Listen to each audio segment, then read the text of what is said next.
먼저 소개를 드려야겠네요, 그러면. 자, 오늘 어떻게 보면 제 김영대 라이브의 최초의 게스트가 되겠습니다. 그리고 오늘 이승환 특집을 위해서 제가 어떤 분을 모셨으면 좋겠다는 싶었는데 제가 아는 분들이 또 없어서 그랬는데 정말 어떻게 보면 인연인 것 같아요. 제가 또 알게 된 좋은 인연 중에 한 분이 또 이승환 씨의 음악과 밀접한 관계가 있는 분입니다. 있는 분인데 자, 간단히 소개를 드리자면요. 바로 국내 최고의 현 편곡가이신 박인영 음악 감독이십니다. 예, 박인영 편곡가, 작곡가, 음악 감독이신데요. 최근에는 이승환 씨의 백야의 편곡을 맡으셨고요. 그리고 이승환 씨 음악에서 다양한 스트링 편곡, 현 편곡을 담당하시기도 했었고, 그리고 지금 영화 음악가로서도 또 활발한 활동을 펼치시고 계신 정말 바쁘신 분이죠. 정말 바쁘신 분이라서 사실 좀 모시기도 어려웠는데 제가 막 졸랐어요. 막 부탁을 드려갖고 제가 한번 연결을 해보도록 하겠습니다.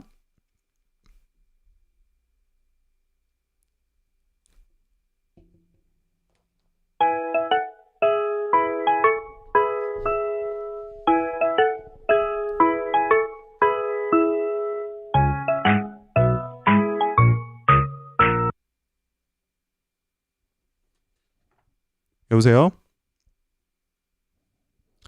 끊겼나요? 다시 연결해 보겠습니다. 여보세요? 여보세요? 박인영님? 안녕하세요. 네, 지금 신호가 계속 가고 있나요? 왜 그러죠? 이게 아마 컴퓨터랑 연결이 그래요? 잠시만 제가 네. 지금 괜찮나요? 예, 괜찮아요. 네네. 괜찮은 것 같아요. 아이고, 안녕하십니까? 안녕하십니까? 제가 좀 얼굴이 빨개졌어요, 지금. 갑자기 제 채널에서 처음으로 인터뷰를 해갖고 갑자기 당황을 했습니다. 그러시구나. 야, 근데 이게 지금 소리가 지금 잘 나가나 모르겠습니다. 여러분들 저 사운드 체크 한번 해주세요. 잘 나가나요? 네, 잘 나가는 걸 얼굴 안 나온다고 또 지적을 하신 분 계신데 어쨌든 큰일 나죠. 얼굴 나가면 큰일 납니다. 지금 토요일 아침이죠. 토요일 아침 오전 맞죠? 여기가 토요일 이제 점심 시간이 이제 돼가고 있네요. 얼굴 지금이라도 얼굴로 할까요? 아니요, 큰일 나요. 제가 사실 어저께 좀 작업을 하느라고 늦게 자가지고 오늘 좀 늦게 일어났어요. 그래서 이대로가 좋습니다. 저는. 딜레이가 거의 없네요. 너무 다행입니다. 다행이네요. 네, 아무튼 제 채널에서 제 김영대 라이브 지금 23회까지밖에 안 했습니다만은 어쨌든 제가 아닌 어떤 누군가의 목소리가 나가는 건 공식적으로 처음 있는 일이고 그리고 지금 이제 채팅창에서 목소리 너무 예쁘다고 난리가 났거든요. 그래서 감사합니다. 영광입니다. 직접 인사를 한번 그냥 짧게 부탁드리겠습니다. 네, 안녕하세요. 저는 박인영이라고 합니다. 반갑습니다, 여러분. 네. 얼굴 보여달라고 그러는데 안 된다고 제가. 절대 안 돼요. 네네네. 근데 어떻게 정확히 본인을 어떻게 이렇게 그러니까 호칭을 해드리는 게 본인은 좀 더 자연스러우신 것 같아요. 현 편곡가로 많이 이제 불리는데 최근에는 이제 영화 음악을 많이 하시잖아요. 그리고 또 당연히 작곡을 하시니까 또 작곡가로도 할 수 있을 것 같은데 어떠세요? 네, 사실 맘대로 소개하셔도 돼요. 맘대로요? 근데 소개하셔도 되는데 누나라고 할까요? 제가 이제 농담이고요. 그러셔도 되죠. 네. 음악 감독님이라고도 많이 하죠. 네, 아무래도 제가 이제 팝 가요도 하지만 또 영화 음악도 같이 하다 보니까 음악 감독, 현 편곡가, 그런 수식어가 붙기는 하는데요. 아무래도 영화 쪽 일을 할 때는 이제 음악 감독이라고 불러주시고 또 가요나 팝을 할 때는 요즘에는 그 A&R 분들이 작가님이라는 호칭을 또 많이 쓰시더라고요. 맞아요. 작가님이라고 하죠. 예, 그래서 작가님 또는 근데 사실 가요를 하는 사람들끼리는 그냥 이름 부르죠. 우리는 그 이름 편하게 부르는데 제가 사실 별로 선호하지 않는 호칭이 선생님. 선생님? 선생님 그럼 왠지 물론 제가 나이 좀 있지만 연식은 있지만 그래도 아무래도 좀 나이 들어 보이고 사실은 그런 이유도 있지만 후배 뮤지션들이랑 같이 음. 일을 할 때 그 선생님이랑 호칭을 쓰게 되면 좀 그들이 좀 저를 불편해할 수 있을 것 같아서 가능하면은 이제 그냥 뭐 누나 언니 뭐 그렇게 부르기를 원하죠. 지금 채팅창 난리 났습니다. 무슨 너무 목소리가 어리다. 일단 목소리가 너무 어리다. 그리고 제가 누나라고 그랬더니 누나일 리가 없다. 예, 그리고 사진을 찾아봤더니 얼굴도 너무 어리다. 그리고 영대님 너무 좋아하신다 지금. 예. 어쨌든 다들 지금 저보다는 누나일 제가 더 좋아하고 있는. 예, 저보다 누나일 리가 없다. 지금 이게 어떻게 보면은 지금 그 채팅창에 그 뭐랄까요? 네. 예, 지금 공통된 의견인 것 같아요. 네. 목소리 왜 이렇게 좋으신 건가요? 비결이 있습니까? 아니요, 뭐 제가 막 저기 스크립트에 없는 말 해갖고 지금 난리 났어. 그러게 저 막 당황하고 있어요.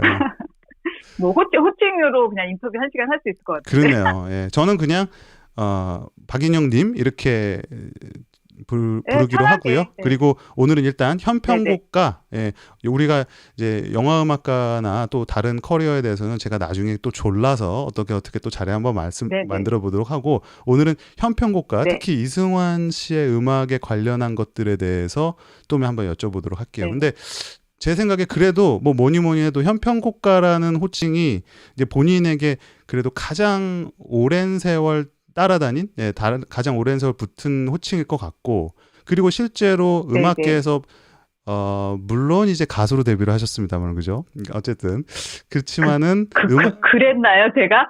왜 이러세요? 제가 이제 좀 이따 커리어를 다시 말씀드릴 텐데, 어쨌든 음악계에서 그거 안 되는데. 지금 이제 프로페셔널하게 알려진 것에서는 가장 먼저 맡으신 게 현편곡가시잖아요.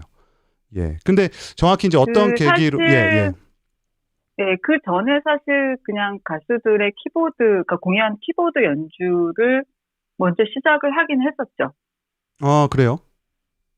네, 그렇게 하다가 자연스럽게 이제 현편곡을 어떻게 시작을 하게 됐는데, 뭐 그거는 조금씩 천천히 풀기로 하고. 현편곡은 어떻게 하시게 된 거예요, 처음에?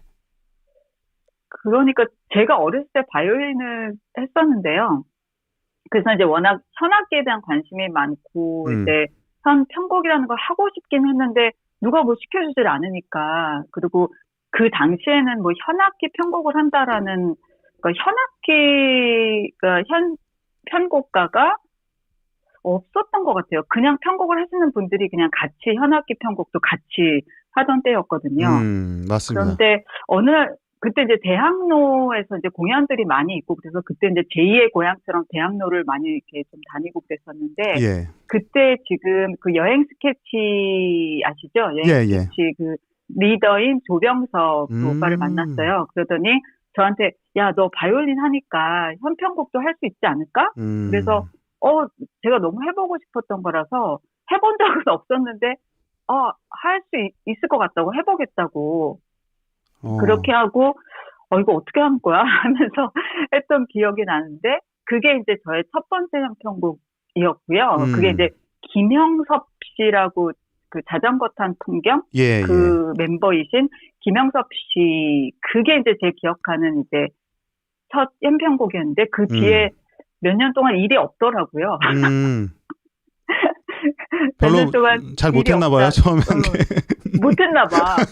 일이 없다가 그러다가 동물원 오빠들을 알게 됐는데, 동물원. 그때 이제 포스터라는 노래의 현편곡을 부탁하셨어요. 그래서 그때 이제 지금도 그렇지만 주로 이제 뭐 현편곡이다, 현악기다 그러면 주로 이제 발라드에 많이 들어가는데, 맞아요. 그때 그 포스터라는 그 곡은 좀 밝고 템포가 좀 있는 곡이었어요. 그래서 굉장히 좀 재밌게 녹음했던 기억이 있습니다. 네. 지금 제가 여러분들, 지금 구독자분들, 여기 오늘 참여하신 분들 좀 이해를 돕기 위해서 이분이 어떤 분인지 제가 간단하게 좀 말씀을 드리겠는데요. 원래 음악은 유재하 음악경연대회로 데뷔를 하셨습니다. 그래서 그 몇 회였죠? 그 고찬용 씨가 2회였죠, 제가. 2회. 예, 1회가 조규찬 네. 씨, 그렇죠? 그리고 2회가 네네. 이제 고찬용 씨가 우승을 했는데 그때 금상을 네. 받으신 분이 바로 지금 이 박인영 님이십니다. 예. 사실은 지금 그러게요. 이름을 지금 커리어를 알고 계신 분들은 그 박인영과 지금 박인영을 연결 못 시키는 분들도 계실 것 같아요. 근데 어쨌든 안 시키는 게 좋아요. 안 시키는 저는. 게 좋아요. 예. 어쨌든 근데 제가 그때 노래가 무슨 일을 한 건지. 노래가 남아 있잖아요. 그래도. 네. 어쨌든 그렇게 했죠. 유재하 음악 경연대회로 데뷔를 하시고 그리고 하나 옴니버스였나요? 하나 옴니버스에서 이제 어떻게 보면은 가수로서는 거의 마지막 약간 그렇죠. 네, 그랬던 것 같아요. 그러고서는 이제 말씀하신 대로 이제 현편곡가의 길을 걸게 되는데 여러분들 네. 놀라지 마십시오. 예, 지금 대표적인 곡들만 봐도 이수영의 I Believe, 예, 지금 여기 제가 써 있는 걸 보고 읽어드리는데요. 윤종신의 배웅, 예, 그리고 싸이의 챔피언, 웬일입니까? 예, 그리고 H.O.T의 아웃사이드 캐슬, 그리고 명곡이죠. 윤상의 Back to the Real Life, 또 명곡입니다. 김범수의 보고 싶다, 보아의 마이 네임, 이승환의 심장병, 김유나의 야상곡, 그리고 이제 2010년대에도 명곡들이 쏟아져요. 윤종신의 너에게 간다, 박정현의 미장원에서, 김동률의 리플레이, 네, 아이유의 이름에게, 소녀시대 태연의 비밀, 성시경의 두 사람, 예, 끝도 없어요. 레드벨벳의 세 가지 소원도 있습니다. 그러니까 이게 무슨 아이돌에서부터 뭐 발라드, 뭐 EDM, 뭐 등등등등 엄청난 레파토리가 이렇게 있어요. 그래서 요새는 그래도 이제 이 현편곡이라는 분야가 다른 분들도 이제 많이 하시지만은 한때는 아까 말씀드렸지만은 현편곡이라는 것 자체가 기존의 어떤 작곡가들이나 편곡가들이 그냥 이렇게 하는 경우가 많았고 그것도 이제 정교하게 한다라기보다는 어떻게 보면 이제 독학이죠, 독학. 예, 그런데 이제 지금 우리 박인영님께서 등장하신 이후로는 이 현편곡 하면은 이 박인영 선생, 예, 이렇게 통할 정도로 이렇게 진짜 곡들 라인업이 지금 채팅창 난리 났거든요, 듣고서. 예, 근데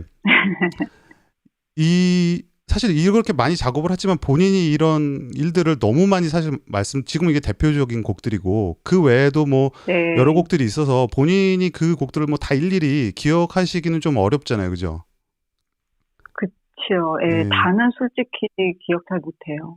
그리고 이제 하다 보면은 어떤 곡들은 이제 좀 더 뭐랄까요, 본인의 그 역량이 많이 들어가는 곡도 있겠지만 어떤 거는 좀 진짜 좀 기계적일 수도 있는 그런 작업도 많이 있을 것 같고 그래서 뭐 다 기억은 못 하실 것 같은데 지금 뭐 말씀드린 곡도 괜찮고 본인이 작업했던 것 중에 좀 굉장히 이거는 좀 인상적인 곡이었다. 오늘 이승환 씨 거는 또 따로 얘기할 테니까 그걸 이외에 어떤 곡들이 있을까요?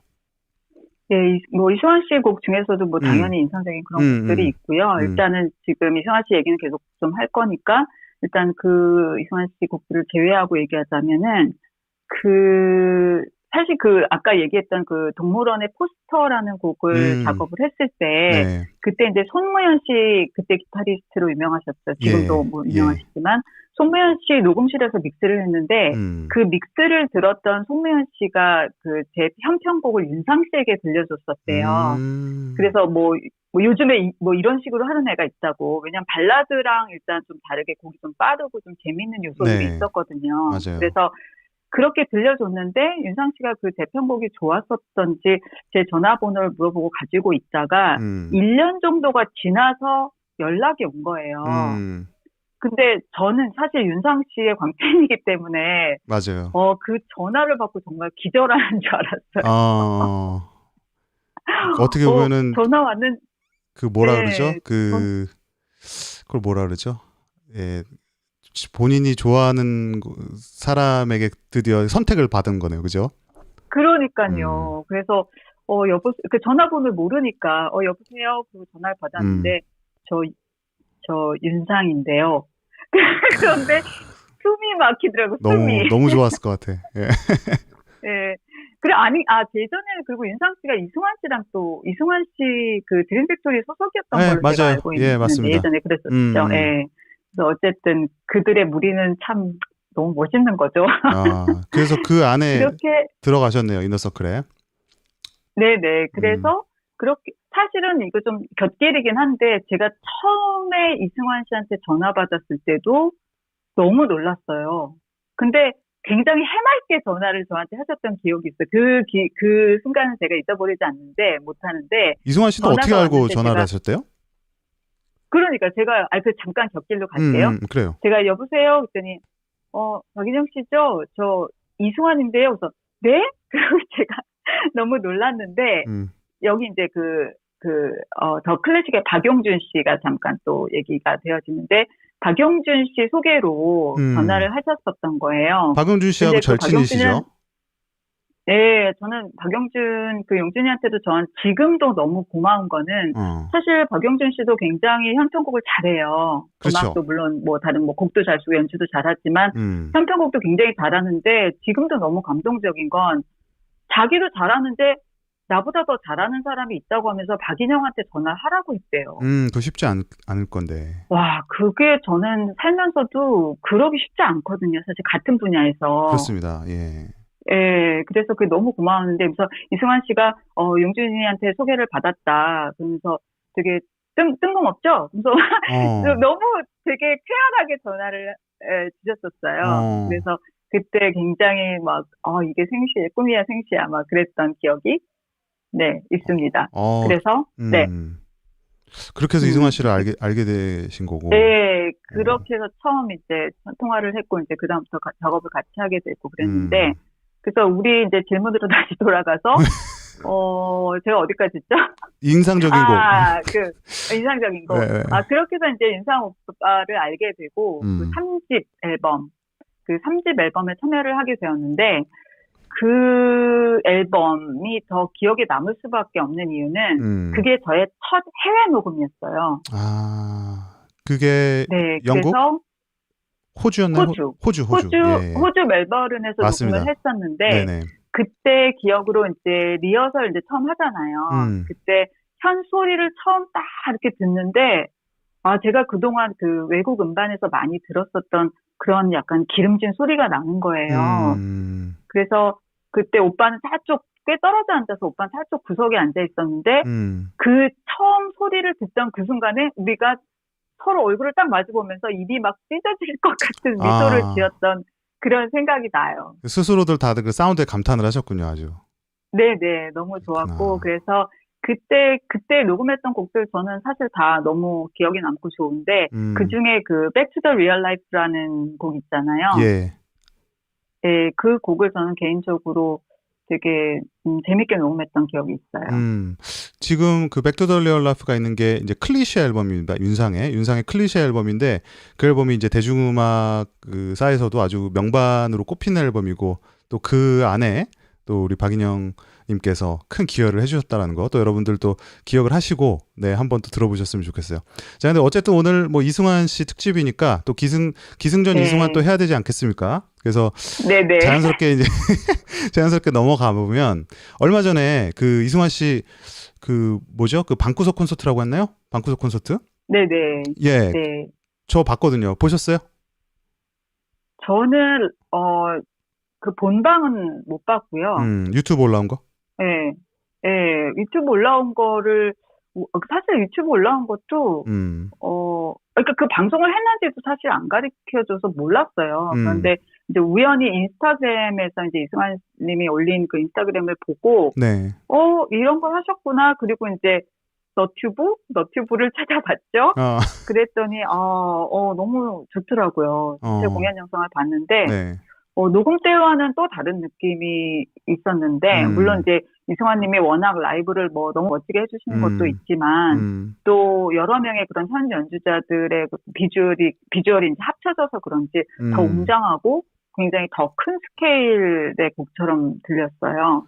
저는 굉장히 멋있었습니다. 저는 너무 감동했거든요. 그러니까 그 진짜 말씀하신 그런 편곡적인 부분도 그랬고 이승환 씨의 그 제가 뭐 녹음하는 장면은 못 봤지만은 네. 그 보컬에서 느껴지는 진짜 그 울림이랄까? 예, 그런 것들이 네. 너무 감동이 대단해서 야 저거 진짜 레전드 퍼포먼스로 남겠다라는 그런 생각을 했고 또 솔직히 이 작업하는 사람들은 이 프로들은 또 또 다른 것도 다 잘 보지만 특히 자기가 한 거는 또 더 각별하게 보잖아요. 그렇죠? 사실은 제가 작업한 거에 대해서 제가 막 감탄하고 막 그러지는 잘 않는 편인데, 근데 그게 그 라이브를 보면서 저는, 와, 이거 내가 한 거 맞나? 맞아요. 인스타에도 그런 비슷한 댓글 남기셨던 것 같아요. 그죠?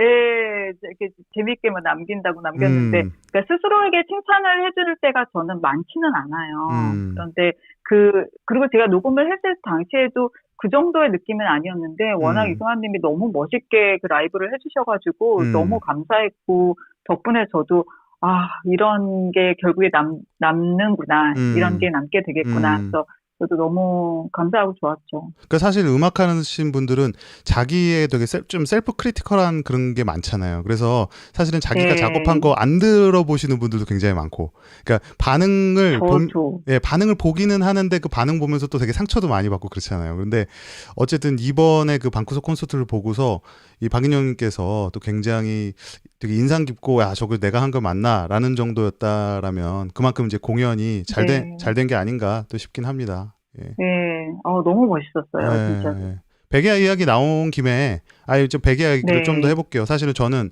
이번 폴 투 플라이 후에서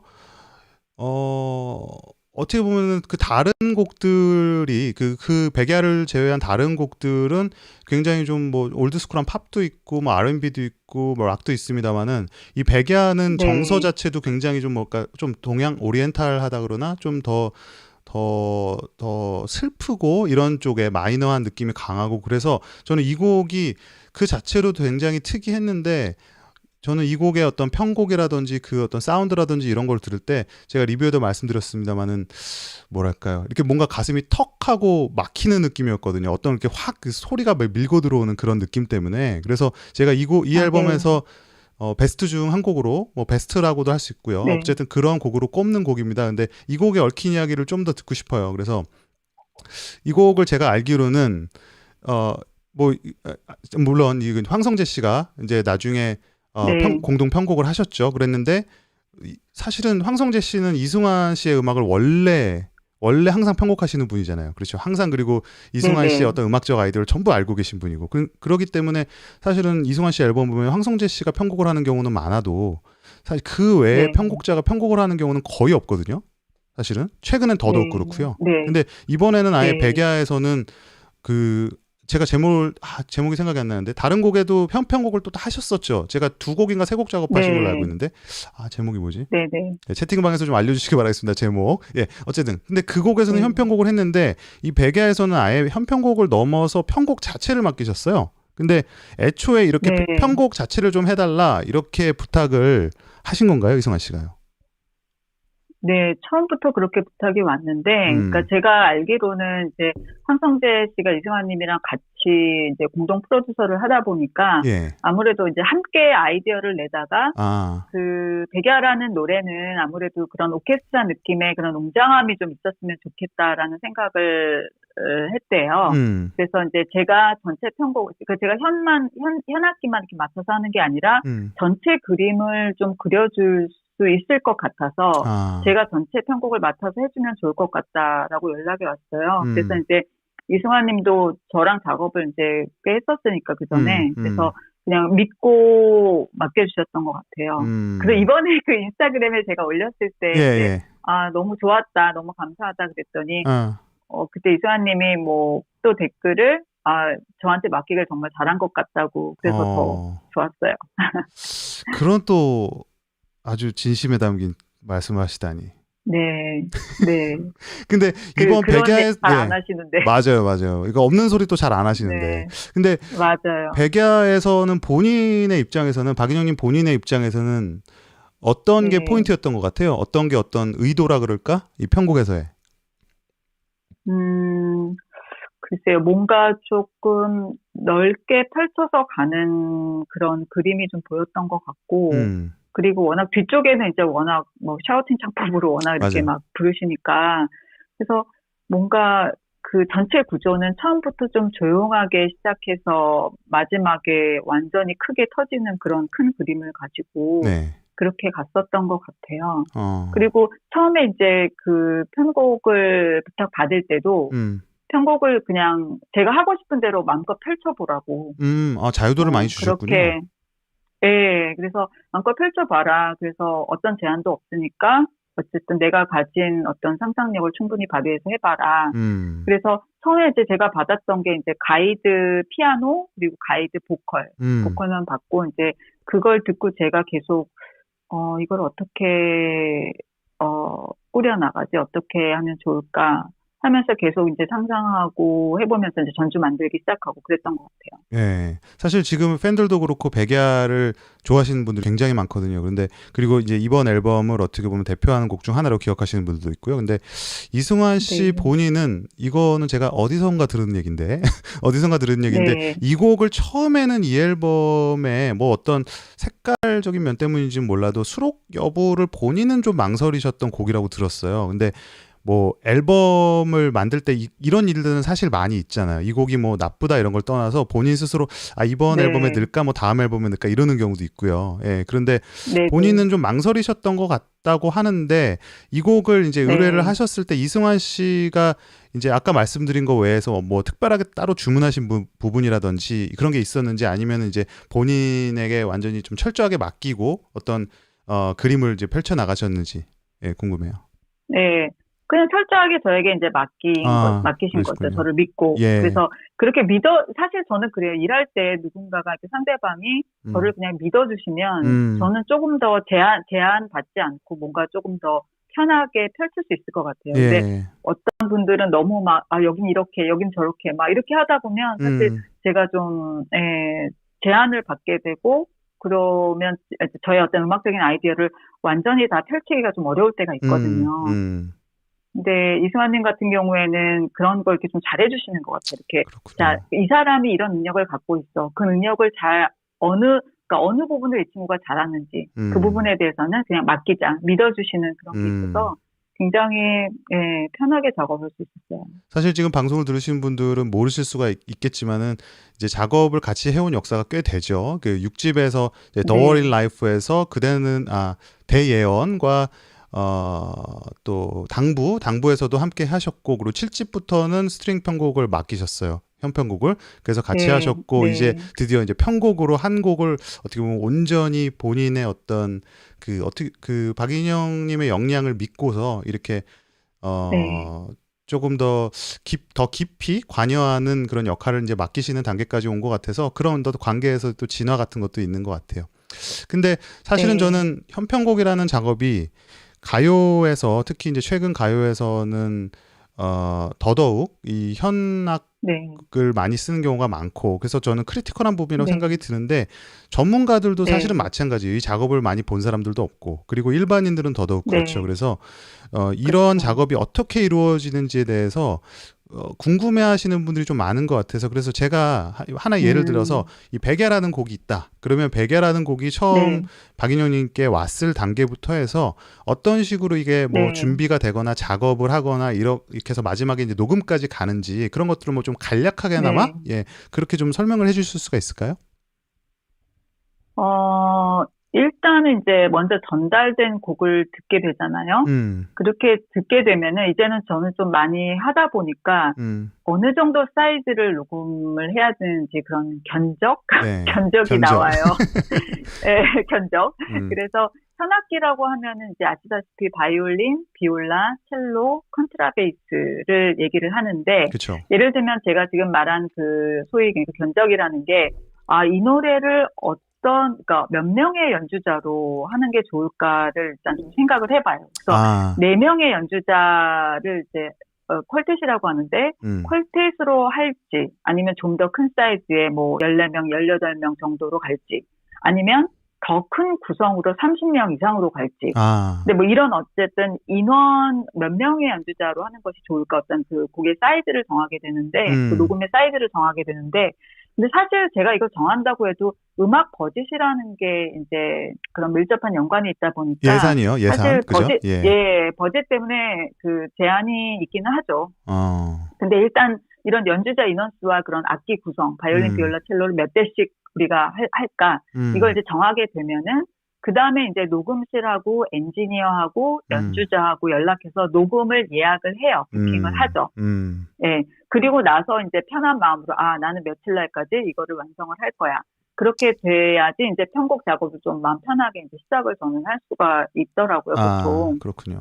왜냐하면 사실 미국 같은 경우 제가 이제 주로 LA에서 이제 많이 녹음을 하는데, 그러니까 미국 같은 경우는 좀 유명한 녹음실 같은 경우에는 막 한 달 전, 어떤 녹음실은 뭐 에비로드 같은 경우에는 정말 한 2달 전에 녹음 예약을 미리 한단 말이에요. 그렇죠. 그래서 그런 게 녹음 날짜가 잡혀 있지 않으면은 좀 불안할 때가 전 좀 많아요. 그래서 그런 것들이 일단 잡혀 있으면 그 다음에 이제 편곡 작업을 하는데, 편곡 작업은, 이게 좀 얘기가 길어질 수 있어서, 편곡 작업은, 열심히 잘 하는 거죠. 네, 열심히 잘 하시고. 열심히 잘 하고, 네, 좋게 잘 하고, 그리고 녹음 당일에 이제 제가 하는 일은 열심히 제가 한 편곡을 가지고, 그 악보들을 가지고 가서, 지휘를 이제 그 현악 연주하시는 분들 앞에서 지휘를 하면서 이제 녹음을 하는 거예요. 그래서 이제 그 현 녹음과 더불어서 다른 악기들과 또 보컬 녹음이 다 끝나면 그때 이제 그 다음에 하는 게 믹스 그리고 마스터링. 그렇군요. 그리고 이제 음반이 나오게 되는 거죠. 그러니까 결국에는 그 현악 파트를 어쨌든 그 라인을 쓰는 역할, 그러니까 작곡가의 역할도 있습니다, 그죠? 그리고 그 현악의 그 편성을 하는 게서 어떤 식으로 구성이 될까 하는 편곡가의 역할도 있는 거예요, 그죠? 그리고 그쵸. 녹음 시에는 그 스트링스들을 이끌어야 되는 지휘자, 컨덕터 역할도 같이 하는 거가 되겠네요, 그죠? 예, 그렇죠. 예, 제가 멋있게 말했죠. 네. 감사합니다. 이 곡 포함해서 이번에 박인영님이 이승환 씨하고 같이 작업을 한 거가 이번에 그 정말 그 전설적인 그 명소죠. 미국 대중음악의 어떤 메카라고도 할 수 있는 캐피탈 레코드에서 작업을 하셨어요. 근데 과거에 이제 김동률 씨 곡이었나요? 에비로드에서도 작업을 하셨었잖아요, 그렇죠? 그리고 이번에는 드디어 캐피탈에 입성을 하셨습니다. 근데 여러분 캐피탈 그 지금 방송 들으시는 분들 잘 모르시는 분들은 그 여러분들 뭐 프랭크 시나트라 이런 사람들의 사진을 검색을 해보시면 이 사람이 딱 그 마이크 내려오는 마이크 잡고서 이렇게 노래하는 그 아주 상징적인 그런 사진들이 있어요. 그리고 뭐 비틀즈라든지 비치보이스라도 마찬가지고요. 이 사람들이 모두 녹음을 했었던 그 유명한 스튜디오 A가 있는 곳이 바로 캐피털 레코드입니다. 그래서 이번에 그 캐피털에서 그것도 이승환 씨와 함께 오랜만에 또 랑데부를 하셨잖아요. 그러면서 작업하신 감에는 좀 남달랐을 것 같아요. 제가 이번에 보니까 그 폴 투 플라이 티저 영상에도 계속 나오시더라고요. 그래서 감회가 어떠셨는지 뭐 재밌는 얘기는 있으셨는지 그런 얘기도 좀 해주세요. 네, 사실 그 캐피탈 스튜디오를 사실 저도 뭐 사진으로만 많이 보고 영상에서 이제 많이 보고 했던 그런 녹음실이라서 그쵸. 제가 처음 갔을 때 정말 신기했거든요. 그래서 딱 도착해서 그런 이제 로고 사진으로 봤던 그런 로고들 막 보고 그럴 때는 여긴 어디고 나는 왜 여기 있나 막 그런 거 있잖아요. 난 누군가 난 또 여기 어딘가. 난 누구고 여기 어딘가. 예, 막 너무 약간 현실감이 없는 그런 느낌이었어요. 그리고 그 녹음실의 그 좁은 복도가 있는데 그 복도 벽에 그 유명한 많은 맞아요. 뮤지션들의 흑백 사진들이 걸려 있어요. 네. 근데 그런 사진들을 보면서 굉장히 신기하기도 했지만 이제 그런 사진들을 보면서 되게 좋은 에너지를 받게 되더라고요. 그래서 굉장한 녹음실인데 요즘은 이제 아시다시피 그런 코로나 바이러스 상황 때문에 이 녹음실도 당분간은 문을 닫은 상태라고 그래요. 이번에 그 같이 작업하신 분 갑자기 제가 성함이 생각이 안 나는데 그 엔지니어 분이 사실은 이 앨범을 거의 마지막으로 작업을 하시고 얼마 안 가서 이제 병으로 세상을 떠나셨어요. 네, 예. 네, 맞아요. 예, 그래서 좀 되게 좀 뭔가 짠하실 것 같기도 하고. 예. 네. 근데 제가 그런 뭐랄까 그런 큰 스튜디오 같은 데서 하는 거는 이런 뭐 국내에 있는 스튜디오 같은 데서 하는 거랑 아무래도 뭐 외국 스텝이라 좀 다른가요? 아니면 이제 본인이 좀 뭔가 마음가짐이 좀 다르거나 그래요? 그런 데서 하는 거는? 아무래도 이제 녹음실이 이렇게 자주 가는 녹음실이 아니다 보니까 익숙하지 않고 조금 더 긴장하게 되고 그리고 조금 더 공간이 넓고 또 유명하신 분들하고 녹음 맞아요. 같이 하니까 조금 더 긴장감이 느껴지는데 좋은 긴장감이죠. 네, 그렇죠.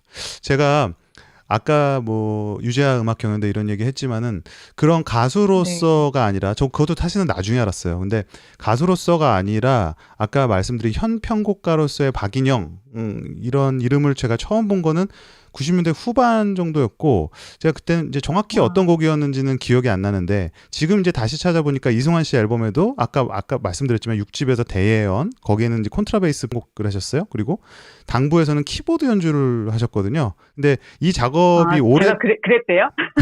기억이 안 나시는군요.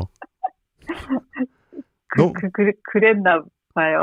그러니까 이게 문제야. 이게 이 음악하는 사람들이 제가 사실 제가 요즘은 어제 저녁에 뭘 먹었는지도 기억이 가물가물해요.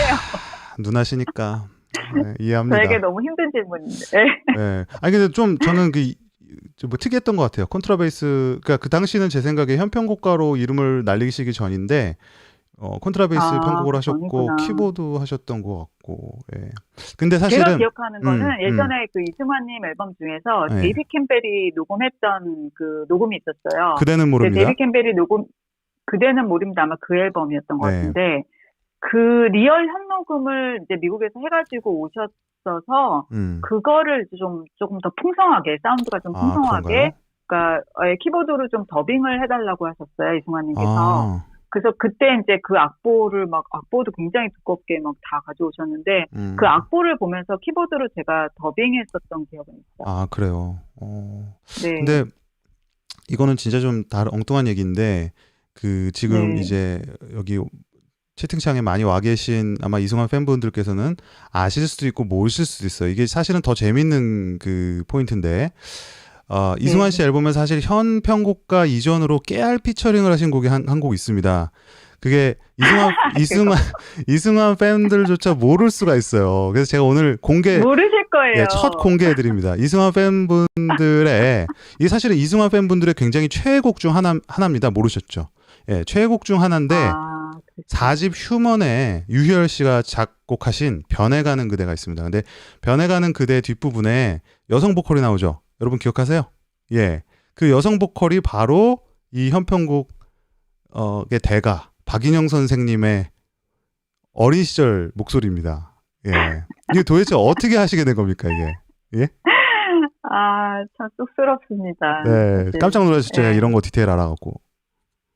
너무 약간 창피한데요. 네, 말씀해 주세요. 그러니까 저는 사실 노래를 잘하는 사람도 아니고, 물론 이제 음악경연대 나가긴 했지만, 그때는 이제 그 조건이 그거였잖아요. 제가, 작곡, 작사, 연주, 노래를 다 했어야 했기 때문에 저도 할 수 없이 하면 안 될 노래를 했던 거죠, 제가. 근데 그때 이제 변해가는 그대가 유희열 씨 곡이잖아요. 맞아요. 근데 이제 그때 희열이가 전화가 왔는데, 물론 이제 농담으로 내가 막 계속 못하겠다고, 나 노래 못한다고 안 하겠다 그랬더니, 누나 잘할 필요 없다고, 좀 얼빵한 목소리가 필요해서 그런 거라고. 얼빵한 목소리요? 그대는 사실 네.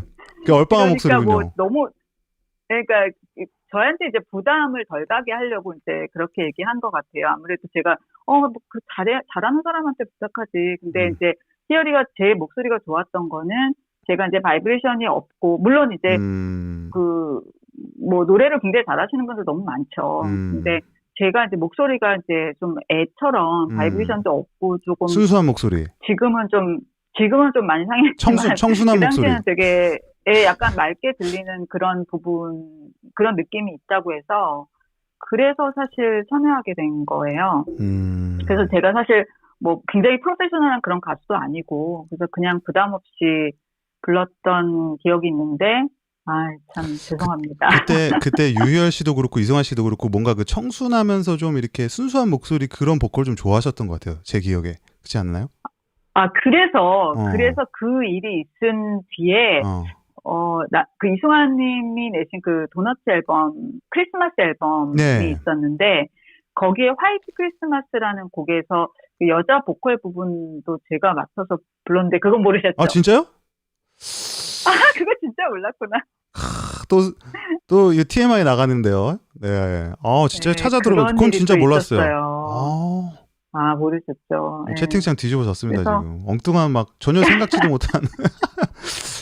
죄송합니다. 제가 불렀어요. 그랬구나. 근데 왜 노래는 그 이후로 안 하세요? 노래는 사실 제가 갈 길은 아닌 것 같아요. 전 노래를 사실 잘하는 사람도 아니고, 뭐 그 그리고 정도는 제가 잘하시지. 좀 더, 아니에요. 그리고 또, 그래서 어쨌든 제가 좀 더 잘할 수 있는 일이 있고, 좀 더 하고 싶은 일이 있다 보니까, 거기에 조금 더 포커스를 맞추는 게 좋은 것 같아요.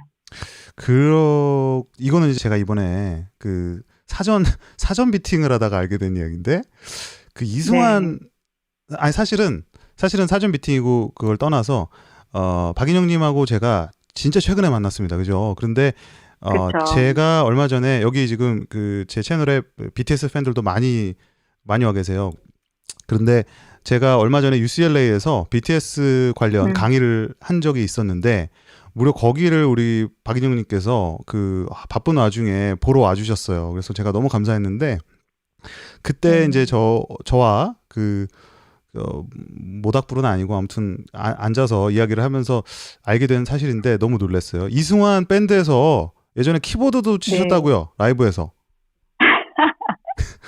그게 몇 년도였는지 사실 정확히 기억은 안 나요. 근데 제가 이승환님 공연에서 같이 키보드도 하고 바이올린도 잠깐 하고 그랬었는데, 그 연도는 정확히 기억이 안 나는데, 언제지? 제가 잊을 수 없는 건 제가 은색깔의 우주복을 입고 있었다는 거예요. 우주복이요? 네, 뭐 기억이 날 것 같은데. 자, 여러분 채팅창에 어느 몇 년도 공연인지 꼭 말씀을 해주십시오. 우주복이랍니다. 우주복이고 바이올린도 하셨었고 키보드도 하신 그 미모의 키보디스트가 계셨을 텐데, 그게 어느 공연인지 한번 말씀 주시기 바랍니다. 예, 계속해 주세요.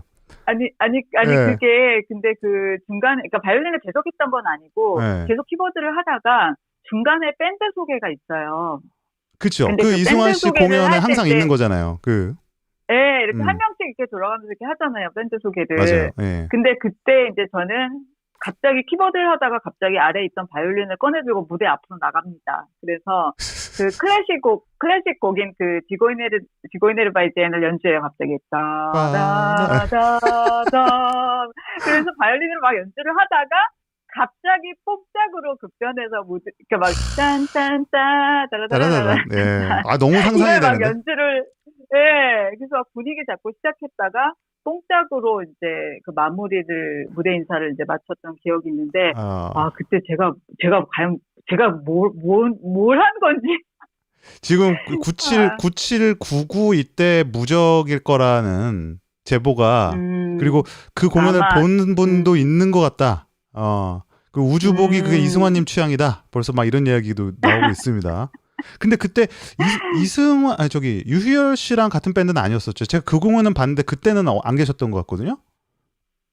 그때는 아니었던 그때 아니었죠. 사실 그 저는 또 토이 공연대로 따로 또 토이의 공연도 예술의 전당 야외에서 했었는데, 그때도 같이 사실 참여를 하긴 했었어요. 예술의 전당요?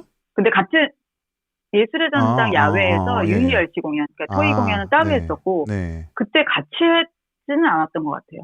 그랬군요.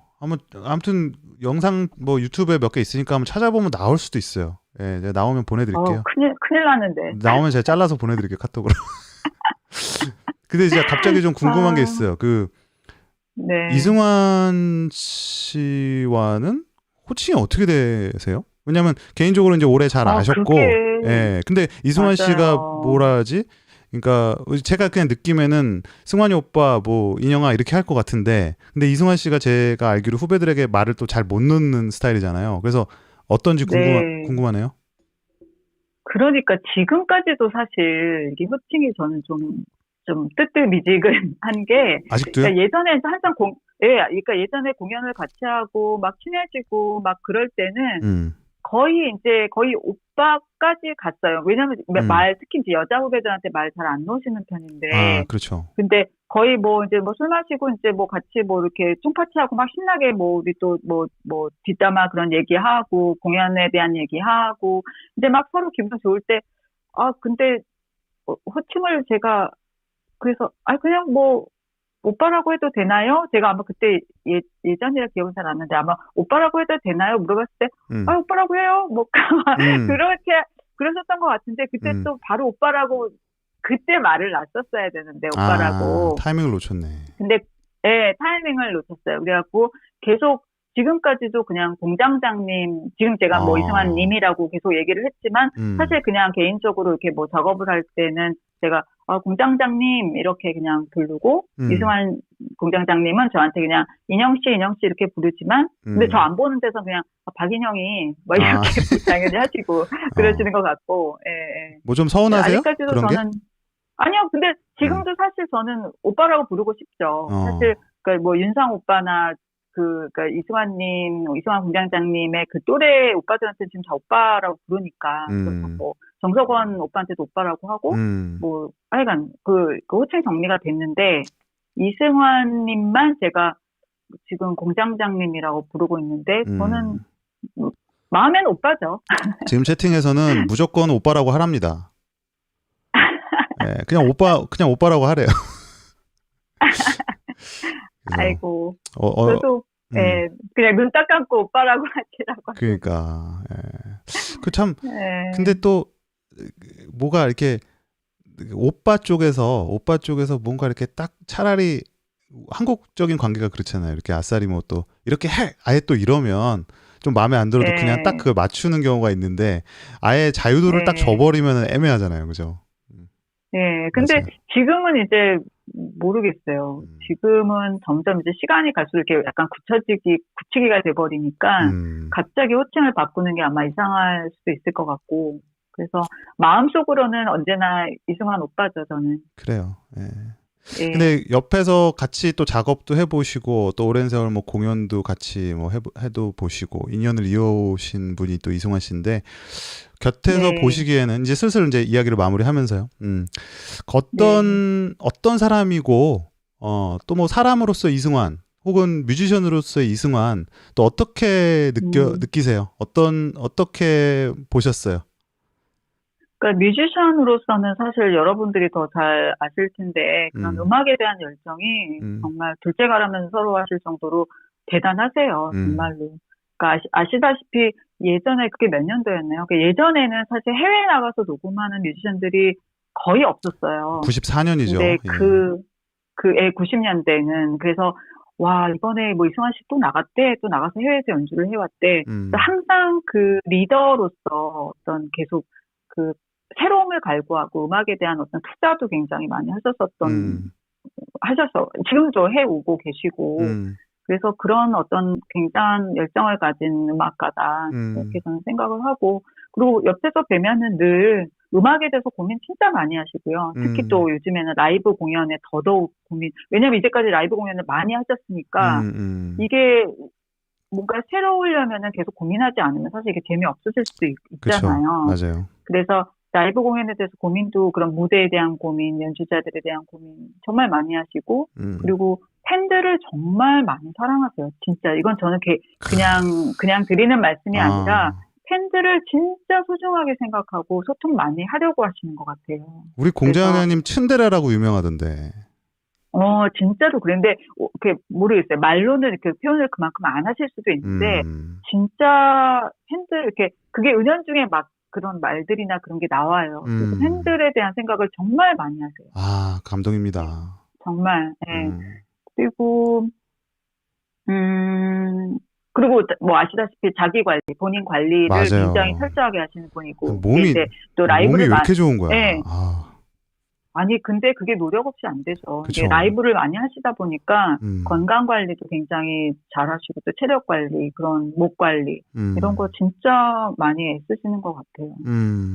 그리고 또 사람으로서는 이제 아시다시피 약간의 이제 우리끼리는 약간 저 사람 대인기피증이 있는 거 아니야? 막 그럴 정도로 그러니까 새로운 사람들 만나서 부딪히고 하는 거 좀 힘들어 하시는데, 그럼에도 불구하고 일단은 이제 자기가 정말 좋아하는 사람들, 주변에 있는 사람들한테는 정말 간쓸게 반해줄 정도로 너무너무 사실 좋으신 분이세요. 사람으로서. 나름 또 섬세하시더라고요. 저를 예전에 저랑 처음 만나셨을 때도 제가 뭐 이렇게 하는 활동 같은 거를 또 나름 또 이렇게 아시고 기억을 해두셨다가 그걸 저한테 말씀을 해주시더라고요. 그래서 나름 이렇게 되게 사람이 좀 진정성이 있다 그러나? 예, 그런 생각을 제가 많이 했었거든요. 진정성도 있고 그리고 또 그런 예민함이나 그런 게 없으면 사실 까칠하죠. 음악 이렇게 이렇게 못하실 수도 있어요. 그러니까 음악 잘하시는 분들 보면은 어느 정도 그런 성격들을 좀 가지고 있는 것 같아요. 예민하고 뭔가 세심하고 그런 섬세한 그런 것들 그런 것들이 있는 것 같아요. 자, 제가 우리 사전 토크할 때, 저희 통화할 때 한 10분만 하겠노라. 예, 저에게 나 10분만 그러게요. 하고 끊을게 이랬는데 지금 10분이 뭐래 거의 1시간을 가까이 했는데 사실은 저는 제 계획대로 돼서 너무 좋습니다. 지금 너무 보람되고 그리고 지금 채팅 아마 못 보셨을 텐데 너무 다들 좋아하시고 뭐 하시는 말씀 하나하나마다 정말 다 또 보고 앞으로 그 재방송 또 돌려봐야 되겠다 이러신 분들도 지금 많고 사실 너무 감사드립니다. 그래서 마지막으로 좀 지금 뭐 영화음악가로서 또 하시고 계신 일들이나 혹은 이렇게 알려주실 만한 홍보하실 만한 일들이 있으면은 좀 귀띔을 해주시고 또 인사를 드리도록 하겠습니다.